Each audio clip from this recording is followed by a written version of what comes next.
Pan card নিয়ে একটি বড় আপডেট। আমরা এতদিন জেনে এসেছি প্যান কার্ড করতে কেবলমাত্র ডকুমেন্টস হিসেবে আধার কার্ড লাগত। শুধুমাত্র আধার কার্ডটাই আইডেন্টি প্রুফ, বয়স প্রুফ এবং অ্যাড্রেস প্রুফ ছিল। কিন্তু 1 এপ্রিল থেকে আধারের সাথে অতিরিক্ত বয়সের প্রমাণপত্র দিতে হবে।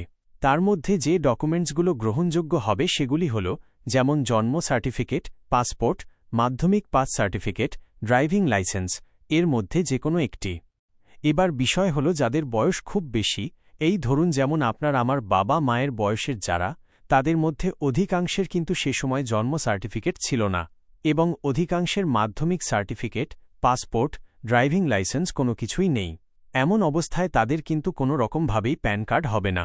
সবচেয়ে ভালো হয় যাদের এখনও প্যান কার্ড হয়নি তারা 1 এপ্রিলের আগেই প্যান কার্ড বানিয়ে ফেলুন। যদি কেউ আমার মাধ্যমে বানাতে চান তবে স্ক্রিনে দেওয়া মোবাইল নম্বরে আধার কার্ড এবং বাবার নামটা লিখে পাঠিয়ে দিন। 2 ঘন্টার মধ্যে প্যান কার্ডের কপি আপনাকে পাঠিয়ে দেব।